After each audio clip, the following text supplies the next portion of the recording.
going into it, my working theory of the case was Trump was responsible. So I'm delighted to be joined by the international best-selling author Michael Lewis, who specialises in turning often technical-seeming non-fiction subjects into thrilling stories filled with vivid characters. More often than not, these books end up as Hollywood movies. Lewis is the man behind Moneyball, The Big Short, and The Blind Side. In that vein, I wonder who will play the misfit pandemic scientists known as the Wolverines, if and when his current book, The Premonition, is adapted for the big screen. This is the story of those who anticipated, traced, and hunted COVID-19 in the face of ignorance and inertia from the US government. Michael Lewis, welcome to the programme. Thanks for having me. Thanks for being here. You say in the book early on, this is a pandemic, not the pandemic story. Why the distinction? Well, for starters, I knew that when I set out to write the book, that it ended in like May or June of 2020. I knew that all the things that were going to come after were going to be of less interest to me anyway. And that what had grabbed my attention was the utter failure of the U.S. and to some extent the U.K. response to the disease. We had been judged. I mean, there was actually a study done in 2019 with millions of dollars and hundreds of experts that ranked countries by their pandemic preparedness, their ability to deal with it. And U.S. was number one, U.K. was number two. Flash forward to the actual pandemic a year later, by the time we get to May of 2020, and the United States has 4% of the world's population and 20% of the world's deaths. So the question was, all right, how does a society that is judged in advance to have more resources and kind of wherewithal to deal with this particular problem have such a catastrophic failure in its actual response? And it was like asking why a football team that has all the talented players loses every game. And I thought, with the story, which is going to just be a slice of this event, I was going to get at, or let the reader get at, what are the problems, the deeper rot in the society that led to all this disease and death. And the vehicle for that ended up being people who would try to save us from ourselves, mainly doctors, but people who in public policy who had created our pandemic strategy, who had lived experience on the ground as public health servants. So I knew that there were lots of other stories about the pandemic, but the one that interested me was that. It was like, why did we fail? Well, let's talk about some of them. Tell me about the Wolverines, this group of scientists who basically saw the pandemic coming and tried to sound the alarm. It's probably too strong to say any of them saw the pandemic coming exactly, but they were just alive to the threat in a way most people weren't. And the Wolverines, they got kind of ironically called that, but they were doctors who, they started with two doctors. Their names are Carter Mesher and Richard Hatchett, who were brought into the Bush White House in 2006 when after George Bush discovered that the United States didn't have a pandemic strategy. And it was really kind of unfair what happened to George Bush. He had suffered like catastrophe after catastrophe, right? 9/11 and Katrina, and someone hands him a book about the 1918 pandemic. And he goes and reads it on vacation and comes back and he says like, Jesus, 20 million people died. How do we stop that from happening? And someone in the White House said, we don't actually have a plan. And Carter Mesher and Richard Hatcher were two members of a team that were brought on to create a plan. And what they did that was so, to me, breathtaking, jaw-dropping, because they're just doctors. I mean, there are, one's an ICU doctor, one's an oncologist with an interest in public policy, is they sat down and they first realized that the conventional wisdom in public health is that there's not much you can do when the pandemic arrives before you get a vaccine. Mm-hmm. With a takeaway from 1918 was like all the cities in America tried to do different stuff and there was disease and death everywhere. No one had actually gone back and really looked in granular detail at what had happened in different cities. And these guys go back and do a little history project and they see that from city to city, the death rates were quite different and they depended on how soon the cities introduced interventions, social distancing, closing schools, all that we're all familiar with now, in relation to the arrival of the virus in the city. And they write peer-reviewed, academically respectable papers and then go sell the American public health community on the idea that actually social distancing works. They revive this idea. So they are, and it is and they write it into a plan in the Centers for Disease Control, and the CDC goes and sells it to the world. I mean, I think they had a big effect on like even the response to this thing. Yeah. Because they made credible what actually in retrospect seems obvious, that these interventions, you keep people apart from each other, they're not going to spread disease nearly as much. And if you slow the disease up front, you give doctors time to figure out how to treat it. You give, people get it later rather than earlier. Now, there's one fact that is just shocking to me, is if you went into a hospital with COVID in March of 2020, I think that your odds of coming out alive, there's a 75% chance you came out alive, 25% chance you died. You went to hospital 3 months later, 95% chance you survived. So just the delaying of the illness had big effects. And these guys were responsible for it. And their intellectual work was the first thing that attracted me to the story. We'll come back to the big picture in a minute. Let's talk a bit about some more of the characters you focus on throughout the story, because it's a story of characters as much as big picture. Joe DeRisi, tell me about him. Am I saying that right? DeRisi? That's right, Joe DeRisi. Joe DeRisi he's a biochemist at University of California, San Francisco, winner of the MacArthur Genius Award, and helps run something called the Chan Zuckerberg BioHub. Mark Zuckerberg's Facebook money, doing kind of cutting edge medical research. But what he really is the most fun, badass virus hunter who walks the planet. And you make it sound like it's lions. He's long before the pandemic. He was one of the pioneers of using genomic technology to track viruses. And when I met him years ago, when I met him, he just finished solving a mystery. And the mystery was, why were pythons in America's zoos dying at an incredible rate? He discovered a python pandemic, isolated the virus, tracked it to its roots, and found a vaccine so the snakes didn't die. But he did the same thing in parrots, and also had using genomics, using genetic information, had this lab that was, just cutting edge. If you came into the hospital really ill and no one could figure out what was wrong with you, you get in touch with Joe, and they get a sample of DNA from you. He puts it through his machine. He identifies everything that's you, and then everything that's in you that's not you, and whether it's a bacteria or a virus. And so he isolates the problem that's in you, and in that way discovered stuff that was killing people. So he's doing all that before the pandemic happens, and jumps in with both feet when the pandemic starts, and hunts it. Yeah, and uncovers all sorts of interesting stuff. Tell me a bit about Laura Glass as well. She's one of my favorite characters. So she opens the book. My goal with this book was, for 60 pages, I was hoping people would read it and think, is this fiction or nonfiction? This seems made up, right? Because it's so implausible. So the two doctors in the White House, Carter Mesher and Richard Hatchett, who were doing the historical research, also wanted to test what they were finding with their historical work with a model, like a disease model, like how they want a computer model where you could simulate arrival of a virus into a town.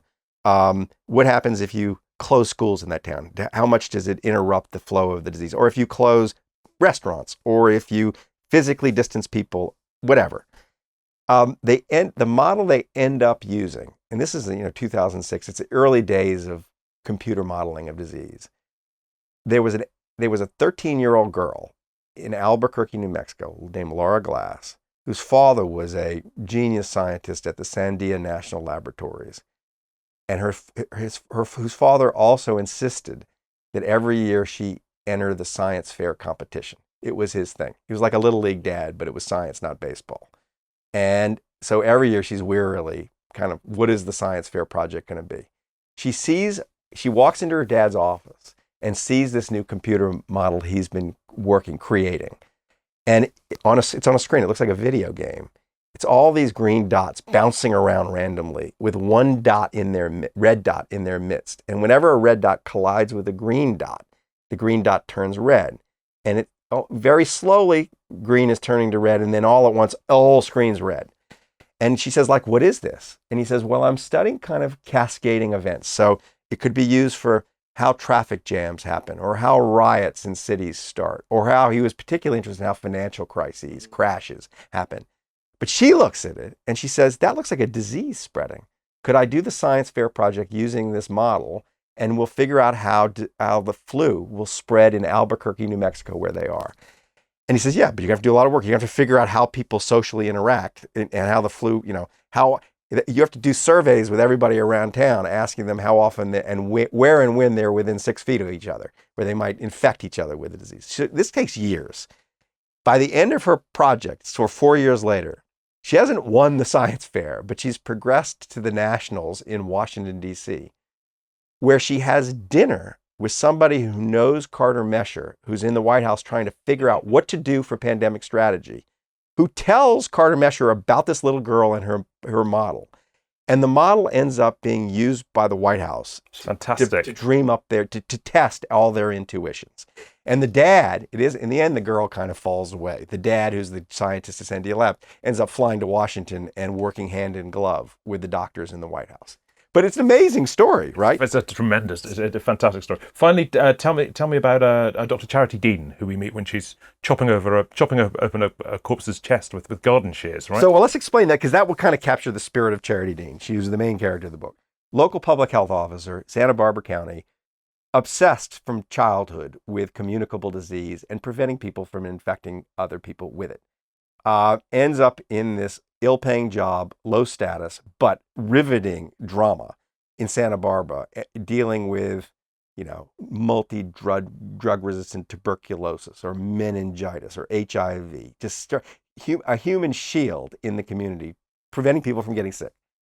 The scene that opens that introduces the reader to her. She's just been told, I think it's the day after Christmas, that a body has turned up in a hospital in Santa Barbara, and the woman has tuberculosis. The corpse has tuberculosis in its brain, and she needs to find out whether that person infected other people. Tuberculosis is apparently only communicable if it gets in the lungs, so she needs to know whether the woman who's died has tuberculosis in her lungs. She calls the coroner and says, get a lung sample for me. He says, I'm not doing that. It's dangerous to cut open a body that has tuberculosis in it. And she says, not that dangerous. Come on. And he fights her and won't do it. And she says, well, I'll come do it. He says, I'm not going to let you do it because I'll have to be present and I'll still be endangered. She finally shouts at the sheriff loudly enough that they let her get to the body. When she arrives at the morgue, the body is on a picnic table. There's 6 men in hazmat suits, including the coroner and the sheriff, waiting there amused because they don't believe she's actually going to cut this body open because they've given her no tools to do it. But there's a set of garden shears there. She takes the garden shears, cuts the body open, reaches in and grabs the lung and marches off with the lung. and she's in like t-shirt and shorts. And I mean, this is a movie already. It was the most, and it was fun when she was telling me this story. She wasn't telling me as like this was an extraordinary story in my life. It was just a day in the life of, and she just mentioned it by the by. And in and she said, men like that, they look at me. She's short and blonde and pretty. She says, men like that look at me and they think my spirit animal is a bunny and it's a dragon. They don't know I'm a dragon. And she is a dragon. And the bigger point was to do her job of local public health officer, even before the pandemic, she had to be a dragon. She had to be brave, and too brave. It shouldn't have required that. Did you know straight away when you started investigating the story, writing the story, that you had a sort of this brilliant cast of Maverick characters who could carry it? Or did you have to, I guess, did you have to really hunt for it? Because a lot of the people at the center of this story just weren't that thrilling. No, it's funny how this happened. I knew Joe DeRisi well before it all started, and I knew he was a wonderful character. I just didn't know I was going to write about him, and all of a sudden he made himself relevant. Then I quickly heard about what had happened in the Bush White House and met those doctors and was riveted by them. And everybody else said, you've got to meet this woman, Charity Dean, because in all of America, she's the most impressive battlefield commander we've met.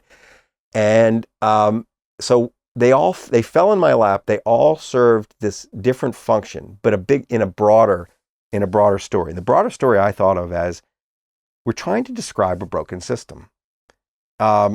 Each of these characters shine a light on a different part of that system.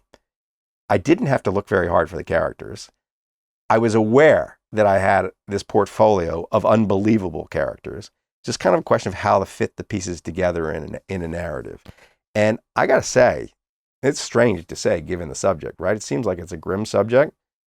It's the most fun I've ever had writing a book. I just thought I had lightning in a bottle. I couldn't believe how good they were as characters. They required no effort. It is the time in my entire career where I felt like I was just a conduit, and the story was just sort of flowing through me rather than me having to do very much with it. And I was spoiled for choice with them. And when you get characters like that, you end up being spoiled for choice with the material you use. I left stuff that was almost as good on the cutting room floor. It was just like there was so much. I mean, what you've always done is take these incredibly complex stories and present them. I mean, often through Mavericks. Yeah. Do you think every complex story has a Maverick at the heart, if only you can find them? I put it slightly differently. I'd say every complex situation has someone who's best at explaining it, someone who's best at teaching us about it. And I'm on the hunt for really great teachers. Now, it just so happens that a lot of time those teachers are really good, interesting characters. There's a reason they're good at teaching. There's a reason they've come to understand something that other people don't understand. But that's what gives me like relief as a writer when I find someone who can just explain it to me, and then I go, oh, now it makes sense. I mean, it was like The Big Short. That was it. Financial crisis, unbelievably complicated. I meet these. They are Mavericks, but they did have the best explanation for what had happened. And I do think that maybe in complicated screw-ups, catastrophes, oftentimes the people who are best explaining it are not obviously positioned. They aren't the people at the top. People at the top understood it, the catastrophe wouldn't have happened, right? Yep. It's people who are lower in the system, obscure, coming at the system from a strange angle, ignored, and so they end up. The situation almost gives rise to an interesting character. Where does your story, your narrative, leave the presidency of Donald Trump? One of your characters describes him as a comorbidity, right, which is a wonderful way of putting it. But I mean, without putting words into your mouth, it seems to me you're saying that his responsibility is very limited for what happened because most of it predates him. So I'm not saying anything. The characters, these Yep. people, if going into it, my working theory of the case was Trump was responsible. Mm-hmm. But I couldn't hold that theory because you could see, sure, Trump made things worse, kind of a lot worse. However, all the problems at the level of the federal government, in particular, the Centers for Disease Control's unwillingness to control disease because it was politically controversial, because they'd rather be an academic institution than an actual battlefield command center, because they lost their nerve ages ago. Those problems predated Trump. And the experience of the characters like Charity Dean with the CDC before Trump is even on anybody's lips, well before he's president, told them that this institution is not equipped to deal with this problem. So I guess I don't really hammer this point home. It sort of falls out of the story, but I did sort of hope that people who read the story and were trying to fix the problem would recognize that just getting rid of Donald Trump wasn't enough. It certainly helps, but you mean he was, from the point of view of the federal government, a catastrophe. But if you just get rid of Donald Trump, you still have this problem. You have this. You need institutional reform at the federal level. And I wonder, I don't know with a story in the UK if it parallels this in any way. Well, I mean, so in this country we've got, Boris Johnson has always said and continues to say that he got all the big calls right during the pandemic, although we had, 150,000 deaths. But he didn't get all the big calls right. Right out of the chute, there was talk about herd immunity. There was, Yep. that the point these doctors were making in their work was, before it's obvious there is a threat, you're going to be taking action that irritates the population because they don't see the threat. And only way down the road when they see other countries with higher death rates will they turn to you and say, thank you for doing that. But maybe they won't even do that. It's very politically unpopular. And Boris Johnson didn't do that, right out of the chute. He was right alongside Trump, right? Mm-hmm. In sort of like trying to minimize the threat. And then, of course, in his personal behavior, he didn't exactly set the best example. Yeah. Well, so we're increasingly learning. How unique were the Wolverines? Presumably there were similar groups in other countries. So I don't completely know the answer to this question because there are a lot of other countries. But I do know that, they know. I mean, they come into contact with all the public health people from other countries. And to their knowledge, no one had ever gone back and done the historical work that they did on 1918. That it was a wholly original piece of work. So they did something. They're asking what worked, what didn't, and can you kind of measure like the effect of the social interventions? So that seems to me wholly original.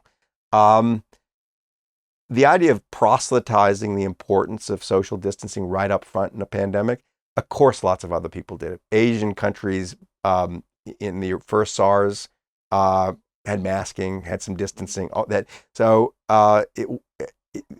it's not that I don't think the world wouldn't have gotten to this at all without their help. But you talk to people at the CDC, and they say in 2008, 9, 10, 7, 8, 9, 10, we're all over the world having conferences with health ministers in other countries, and they're hearing this for the first time from us. So I think they were pretty original and pretty influential. Okay, well, the obvious last question to ask you, I guess, is because you've focused so often on Mavericks who predict terrible things coming that no one else has noticed. Which Mavericks are you talking to at the moment? Well, I would say, I would play pretty lightly the predictive powers of the characters in this book.